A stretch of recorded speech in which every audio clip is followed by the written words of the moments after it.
John Fanta here with NBC Sports NBA insider Grant Liffmann. And Grant, we are about a week away from the NBA trade deadline as we're recording just a little over a week away, and big news dropping on Wednesday afternoon. And that is that two-time NBA MVP 2021 champion, NBA Finals MVP, 10-time All-Star Giannis Antetokounmpo is ready for a new home at the February 5th NBA trade deadline or in the offseason. And the big news is the Milwaukee Bucks are listening. They are actively listening to teams.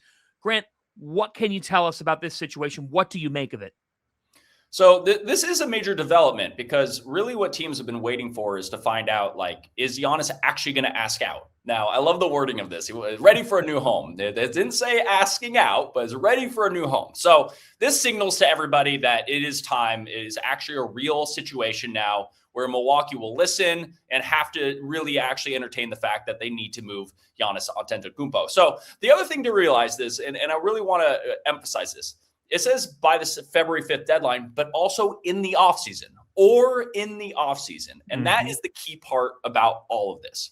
So is there a rush to move him?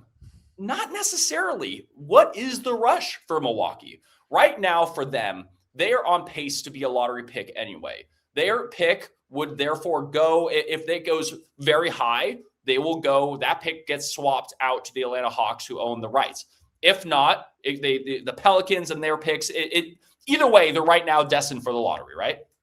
So if you're the Milwaukee Bucks, there is no necessary rush to get it done right now because you can just not have Giannis play the rest of the year, just be bad, and then go into the offseason. John, there's so many different factors that play into this to decide whether or not he should be moved now or the offseason. And I'm going to give you a few factors here, okay? Bear with me. So number one, is there enough on the table right now from a team, let's say Golden State Warriors, who we are very sure are aggressively pursuing Giannis? Is there enough that they can offer, whether it be 3 firsts and a few swaps or 4 firsts and 1 swap? And I want to explain why that is the case, because the Bucks don't have firsts in all the years that necessarily the Warriors could swap with them. So this idea that they can give 4 firsts and 3 swaps actually isn't true because there isn't enough firsts that the Bucks have to swap out. But again, that's going into the minutia and the details. The point is, do the Bucks look at what the Warriors could offer, maybe with Kuminga, maybe with Podziemski, and say, this is enough that we want right now to make a move? If that's the case, this means that they've decided that whatever could open up in the summer, whether it's the Miami Heat, who will then have 4 firsts available, maybe it's the Knicks, who now have 2 available, etc. If they say, hey, what the Warriors have right now, I'm giving, again, for instance, and they say, this is it, this is enough, let's just take it and let's move on. That's one thing. So this is them determining that right now they have the best offer on the table. But how about this?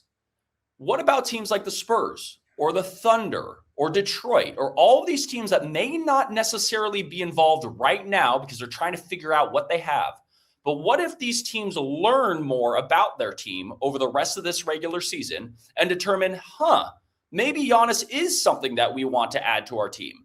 Then all of a sudden they join the fray in the offseason, and that makes it more palatable that, hey, the Milwaukee Bucks may have a huge market after all. All of that to be said, there is one more factor.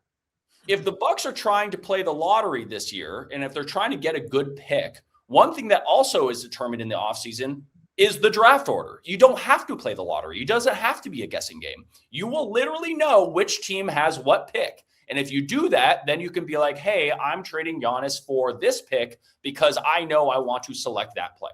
Those are all the factors that are going to play into this. And there's a million more. And I know I just went on a huge monologue, but the point is there's a lot that needs to be figured out between now and February 5th, and Milwaukee will have to make a decision. Is there a reason to do it now? And if they are going to do it now, are they positive that that deal wouldn't also be there in the summer? And again, I'm looking at the Warriors. Would the Warriors now be like, hey, if you don't take it now, I'm not going to use it? Let's be honest. Right. Who is going to say, if you don't take it now, it's off the table, when you're talking about someone who is as efficient as any player in the association and doing things at his age that we really haven't seen in the game of basketball. And you bring all this up, he becomes eligible to sign a 4-year, $275 million Supermax extension on October 1st. And without an extension, he could become an unrestricted free agent in 2027 offseason by declining that $63 million player option that summer. So there's all these different circumstances. The two parts to wrap this up would be, number one, why would the Bucks, not sell their souls, Grant, but why would they potentially put themselves in a corner in this situation and do something that could, for all intents and purposes, be very, very good chance that it's worse than what the value is come summertime? And two, do you think that there's any wild card team that could emerge? Yeah, and there's always going to be wild card teams, sleeper teams, because we're unsure about who actually considers Giannis the piece that needs to take him over the hump, right? And some teams internally will believe something that maybe necessarily the rest of the media or fans or anybody in the basketball world may think otherwise, right? And for them, they have to determine, is Giannis and giving away their picks going to take them to a level? And there's teams like Toronto, for instance, who's been named in all these different situations, whether it be Anthony Davis or Sabonis, and we'll get more into Toronto later.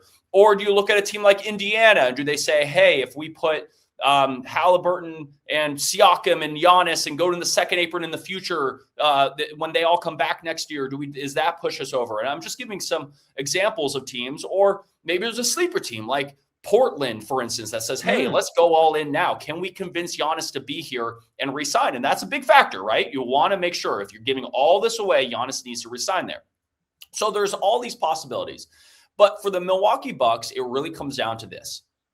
The offer they get right now, do they believe it's going to be the best offer they can possibly get?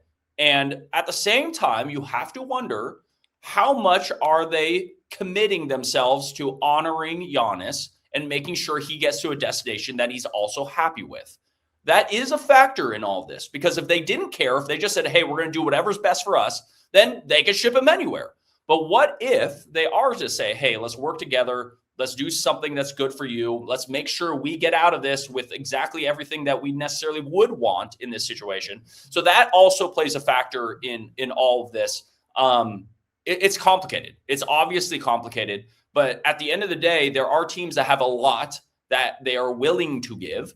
And I could see it also coming to fruition that this, in the next week or so, that a team says, hey, I'm going all in, take it. Do you want it now, or are we talking about this in the offseason? And Milwaukee will just have to make a decision like, hey, do I just want to rip the Band-Aid off and go after it now? Or, hey, let's push this a few more months. From 2018-19, the Bucks had the best record in the NBA, 368 wins to 187 losses. We'll see what John Horst and company decide to do. You bring all that up. If trading in the offseason, Giannis would have to wait 6 months from the point of the deal to sign that Supermax extension. Hit subscribe for more news, highlights, and analysis from the NBA on NBC.